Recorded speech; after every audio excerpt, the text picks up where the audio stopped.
Shalom. Today I want to start Parasha Vayikra. Unfortunately, I'm a bit late and we lost 2 weeks due to the major flooding in our area, where we lost power and internet, and our internet only came on yesterday. So I'll be able to post some things. It will be a bit shaky in the beginning, but we'll get back into it.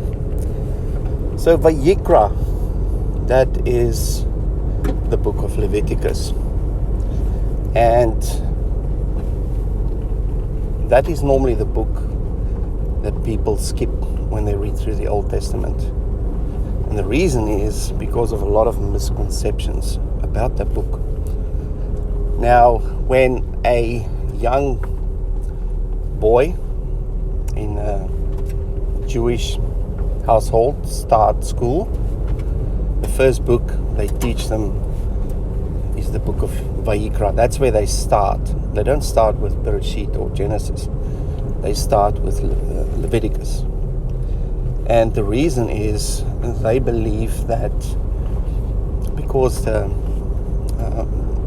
Leviticus or Vayikra is in the middle of the Torah, because there's 5 books, Vayikra is the pillar and the center of the Torah. Now, we've been through this before using the menorah pattern. If you have an unequal number of topics and you place them on a menorah pattern, the center one is normally the most important part of what that's all about. And it's the center branch which upholds everything, and everything else support that main theme. Now, Vayikra is the book that's right in the middle of the Torah, and it's also known as the heart of the Torah, the center of the Torah, and also the heart of the Father. Now, this Parasha Vayikra starts with the topic of the burnt sacrifice, the Olah offering. Now, think for yourself, the center of the Torah, the first topic in this book is about the Olah offering. Now, Olah offering is the elevation offering where the whole sacrifice is completely burnt. All the other sacrifices, and there are 5 different types of sacrifices, all the other 4 sacrifices, the people who bring the sacrifice as well as the priests, they could eat of the sacrifice. It's like a barbecue if they sacrifice an animal, for example. But the Olah offering is a burnt offering, a fully where you give your everything. It's also the most expensive sacrifice of them all. And that is what Paul referred to as a living sacrifice, where you give yourself, you give your all. And the picture of an Olah offering in the book of Genesis is the binding of Isaac, where Abraham gave his most valuable possession, which is his only son. His son he received through faith, because it was not made possible in the physical because of their age and the fact that Sarah was not fertile. So that just make that sacrifice even more valuable. Now, in the same way, when we fast forward into our time frame after the first coming of Mashiach, the Father gave his Olah offering, which is Mashiach, which is his most valuable object or thing or person that he could offer. The same picture of Abraham. And that is the heart of the Father. It's all about the gift in order to restore the things that were broken. Now, we are the crown of his creation, which is man, and man fell into a broken state, a lower state. And the only way to elevate man back into the original state which he intended is through the sacrificial system, and specifically the Olah offering, the elevation offering. So that's just in context.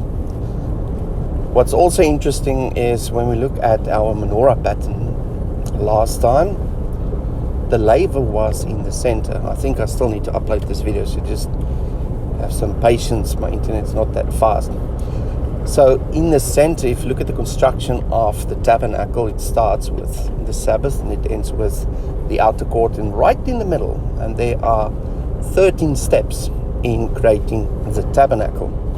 And the laver is right, the menorah is right in the center of the construction of the tabernacle. And the menorah holds the foundation, which is the word ish, which is fire, which is the fundamental attribute of the character of the Father, which is holiness.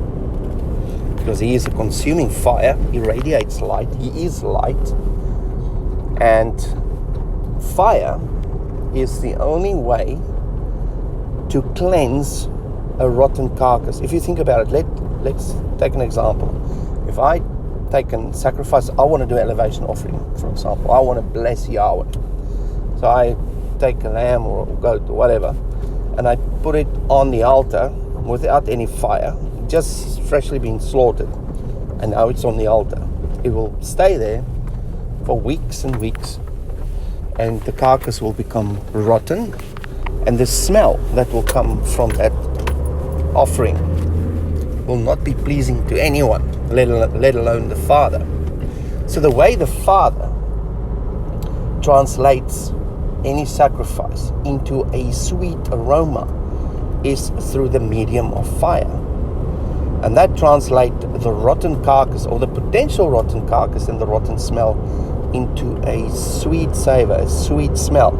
Now think for yourself, if you are hungry, you walk around in the house, and you smell this beautiful food, maybe this meat being barbecued, that will draw your attention and say, hey, what's happening? Where's that leading to?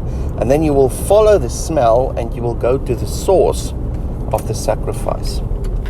So it will draw your attention. So we had, back in the day, the sacrificial system drew the attention of Yahweh through the aroma of the sacrifice, which are one of these 5 types of sacrifices. And the burnt offering, or the olah offering, was the most effective sacrifice because everything was consumed by fire. So that just placed the olah offering as the highest sacrifice of them all.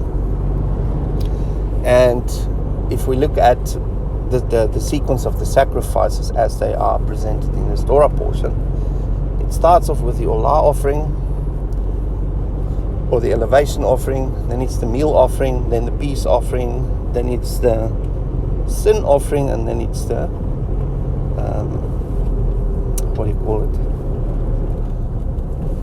the offering for unconditional sin. I forgot the name of that now, it just slipped my mind. And if you put that on a menorah pattern, now we have 5 sacrifices. And your peace offering will be right in the middle. So that is the object, or the outcome, or the most important of them all, if you look at it from a menorah pattern perspective. And shalom can be translated as the completion of the building process. That peace the builder will experience, or the owner of the building will experience, after the whole construction is complete and they can now use the building. That is the shalom, the feeling of shalom. And if we read in Revelation, it's all about the New Jerusalem. It's about a building, it's about a dwelling, an abode. And the shalom is the completion of that building and the fulfillment of the building, or to fill that building with its meaning and to fill it with people, and they dwell together in the presence of Yahweh within his household. So that is the ultimate shalom. And if we just zoom out and we ask, what is the purpose of the sacrificial system? It's a basic answer: for us to dwell with Yahweh in peace together in his house. And that is the goal of the sacrifices. Now, if you look at the menorah pattern in a slight different manner, or in the sequence of how they are mentioned, the most important thing will be mentioned first, and the least important thing will be mentioned last. Not to say that the last is not important. So the first, I'd say, guilt offering. The first one is a guilt offering, or the one that's mentioned last, and that's an offering that is not voluntary. It's required. You are obligated to do that sacrifice. And then it's the sin offering, but the sin offering is actually the wrong name. It's a chatat. It actually means a purification offering, to remove the stain of the sin. And that one's also obligated. And then you get the other three voluntary offerings, which is the peace offering, which allow you to enter the house, and then it's the meal offering, which make you sit at his table in his house having a feast. And then it's the olah offering, where you are fully transformed by the consuming fire of Yahweh's holiness, and that is a symbol of your holiness. So I just want to leave you with those few things this morning. We'll continue this discussion. It's probably not necessarily how the notes will pan out, and I will try to present this weekend coming, because this is a very, very important fundamental topic, the sacrificial system. And we'll probably talk about, are sacrifices done away with? How does the work of Mashiach affect the sacrifices? And which sacrifices were fulfilled when he gave himself as an olah offering on this cross or on the stake? So we'll answer all those questions. I hope you have a lovely day, and I will speak to you soon. Shalom.